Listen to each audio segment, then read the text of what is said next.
الحمد لله نحمده ونستعينه ونستغفره ونؤمن به ونتوكل عليه ونعوذ بالله من شرور أنفسنا ومن سيئات أعمالنا من يهده الله فلا مضل له ومن يضلله فلا هادي له ونشهد أن لا إله إلا الله وحده لا شريك له ونشهد أن سيدنا وسندنا وحبيبنا وشفيعنا ومولانا محمدا عبده ورسوله.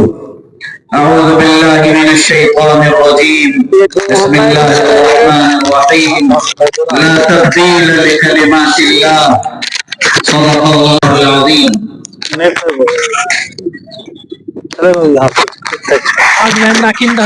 اسٹیج پر نہایت ہی معزز محترم علماء کرام، دانشوران اعظام، بزرگوں، دینی بھائیوں،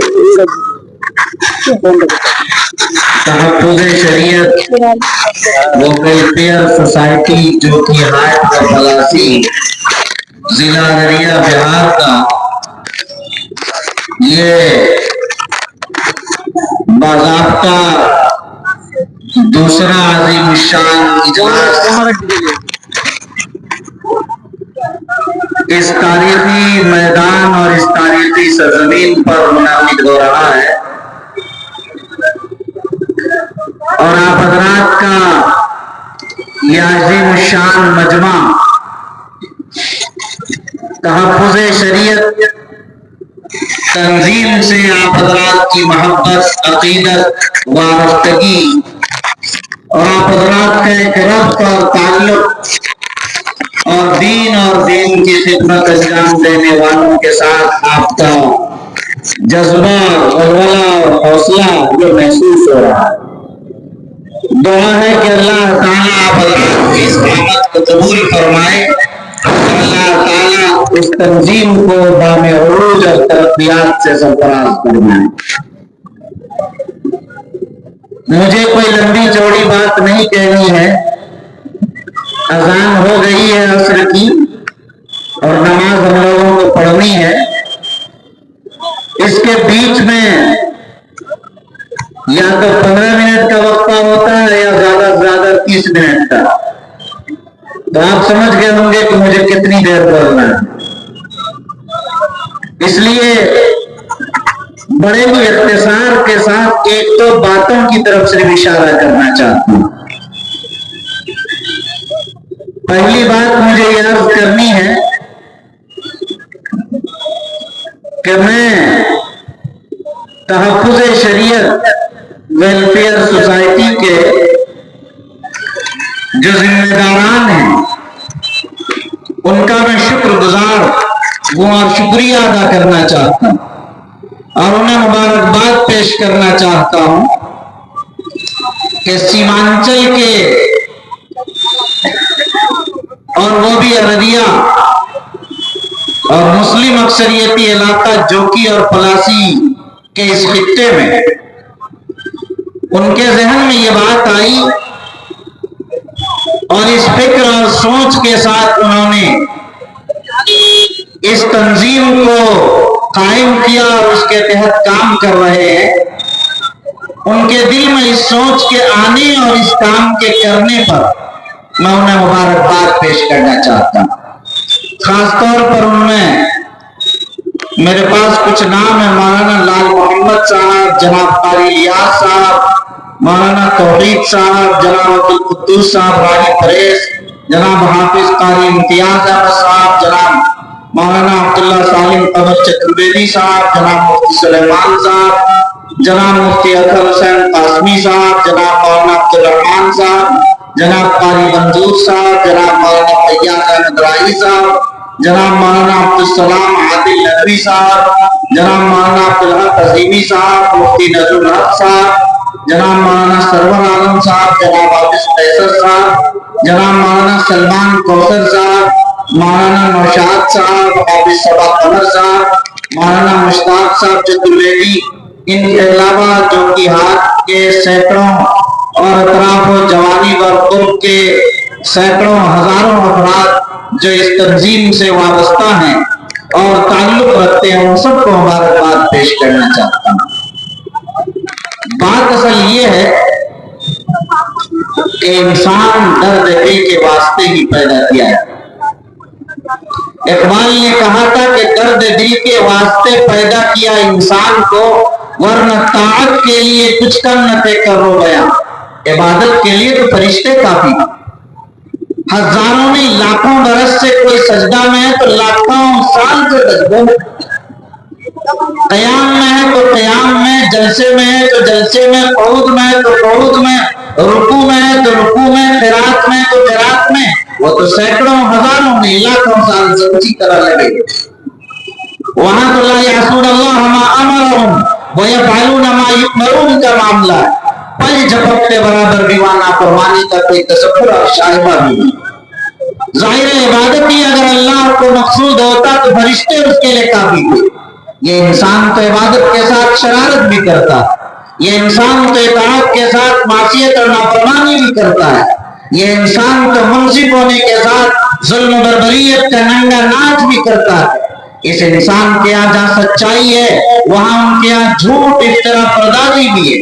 یہ انسان عزت و عظمت دینا چاہتا ہے، تمہیں ذلت و رسوائی اور نکبت کے کڑوں میں ڈال دینا بھی چاہتا ہے۔ یہاں محبت ہے تو دشمنی بھی ہے، سانپوں کے مقدر میں وہ زہر کہاں ہوگا، انسان عداوت میں جو زہر اگلتا۔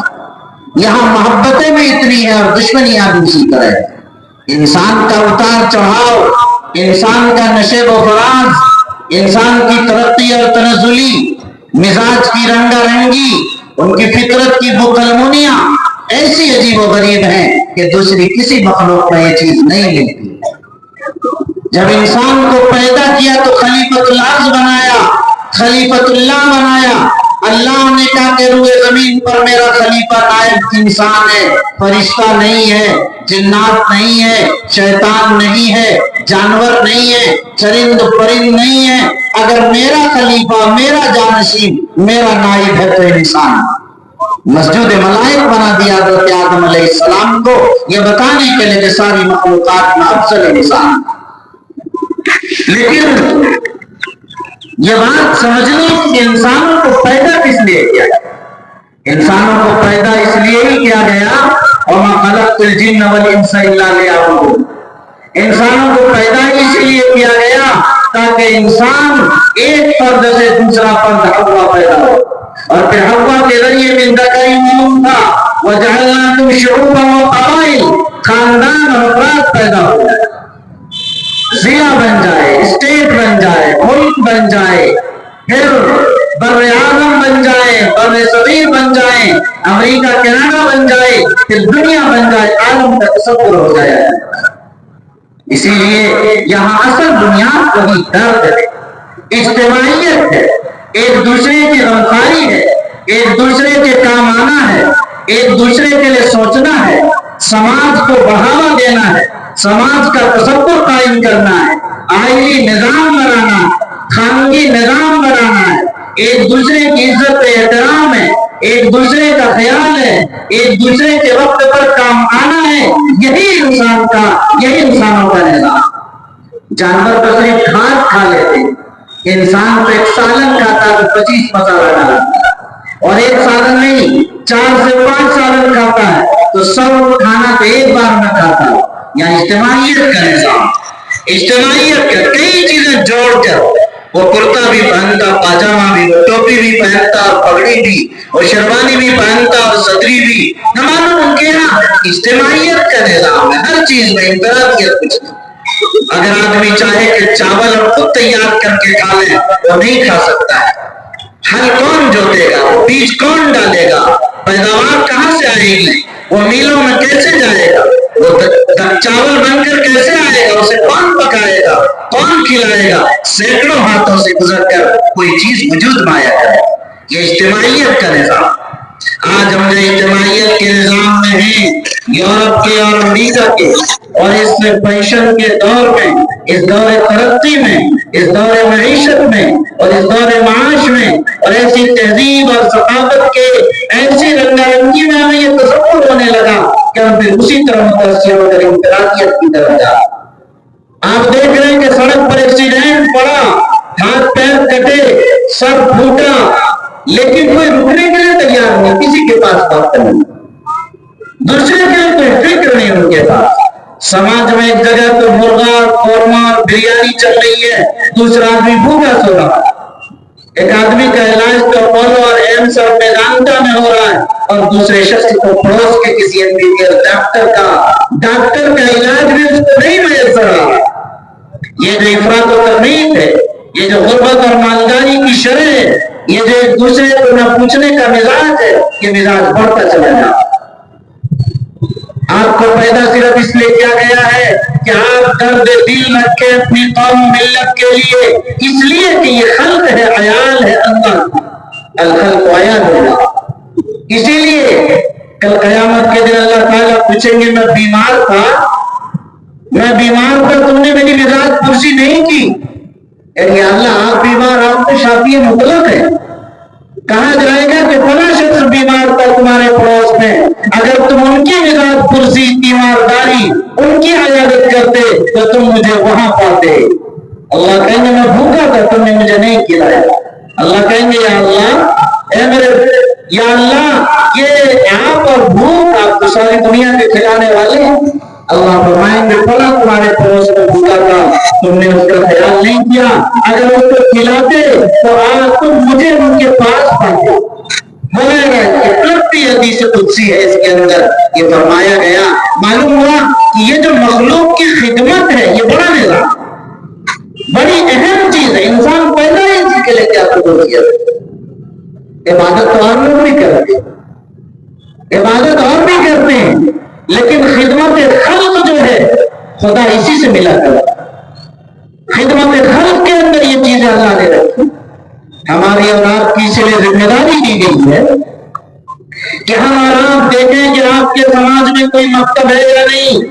اگر مکتب ہے اور اس کا نظام درست نہیں ہے، مالی طور پر استحکام نہیں ہے، آپ کی ذمہ داری ہے کہ اس مکتب کو کھڑا کریں، اس کے معیار تعلیم کو، اس کے معیار نظام کو، اس کی تنخواہ کو، ان کے معاملات کو ترقی دینے کے لیے آپ آگے بڑھیں۔ اگر آپ کے یہاں مکتب مدرسہ ہے یا نہیں، مدرسہ ہے تو اسے ترقی دیجیے، مدرسہ نہیں ہے تو اسے قائم کیجیے، اسے چلائیے اور آگے بڑھائیے۔ آپ کے یہاں اسکول ہے یا نہیں، اگر اسکول ہے اسے آگے بڑھائیے، اس کی مدد کیجیے، بچے دیجیے، تعاون کیجیے، ترقی کے لیے سوچیے، اور اگر نہیں ہے تو آپ اسلامک اسکولز قائم کیجیے۔ آپ کی آبادی میں کوئی کالج ہے یا نہیں، اگر نہیں ہے تو آپ کی ذمہ داری ہے کہ آپ ایک کالج قائم کریں۔ آپ کی آبادی کے اندر ہاسپٹل، اچھے علاج کی سہولت ہے یا نہیں، اگر علاج کے لیے اچھا انتظام نہیں ہے، آپ کی ذمہ داری ہے کہ اپنے سماج میں غریبوں کے لیے، بیماروں کے لیے، کمزوروں کے لیے آپ سستا ہاسپٹل نظام قائم کریں، یہ آپ کی ذمہ داری ہے۔ میرے بھائیوں، یہ آپ کے یہاں دارالفتہ ہے، آپ کے یہاں دارالقضا ہے، یہ اسلامی عدالت کا نظام ہے یا نہیں؟ آپ کیا تبلیغی جماعت کا مرکز ہے جہاں سے دین کی دعوت کا اور جماعت تبلیغ کا نظام چل رہا ہے یا نہیں؟ اگر نہیں ہے تو اس نظام کو مضبوط و مستحکم کیجیے۔ آپ کی مسجد میں امام اور مؤذن ہے یا نہیں؟ اگر نہیں ہے تو آپ لائیے اور بہتر صلاحیتوں کے آدمی کو لائیے، تاکہ آپ کے یہاں ہر جمعے کا خطاب ہو رہا ہے، آپ کے یہاں نظام تعلیم ہے، آپ کے مکاتب کا نظام ہے یا نہیں، آپ اس چیز کو دیکھیے۔ یہ ہر انسان کی ذمہ داری ہے اپنی آبادی کے لیے اس چیز کو سمجھے۔ لیکن آپ اندازہ کیجئے، ہر آدمی یہ تو سوچتا کہ میرا بیٹا پڑھ لے، میری بیٹی پڑھ لے، میرا کاروبار بڑھ جائے، میرا کارخانہ چل جائے، میرا ہاسپٹل چل جائے، میرا اسکول چل جائے، میرا مدرسہ چل جائے، میری کھیتی باڑی میں ترقی کر جاؤں، ایک دکان سے دوسری دکان، ایک پلاٹ سے دوسرا پلاٹ، ایک فلیٹ سے دوسرا فلیٹ، 1 ایکڑ سے 2 ایکڑ، 10 ایکڑ سے 20 ایکڑ، کس طرح ہم ترقی دنیا میں کرتے چلے جائیں اپنے خاندان کے لیے، اپنی اولاد، اپنے گھر کے لیے، اس سے آگے کا نظام ہم نہیں سوچتے۔ میرے بھائیوں، آج ضرورت اس بات کی ہے ہم پورے معاشرے پر، پورے ارد گرد علاقے پر ہمارا دھیان، ہماری نگاہ، ہماری توجہ ہونی چاہیے۔ یہی اسلام کا مزاج ہے، یہی اسلام کی دعوت ہے، یہی اسلام کا حکم ہے۔ اسی لیے میں نے مبارکباد پیش کی ان حضرات کو کہ تحفظ شریعت کے ان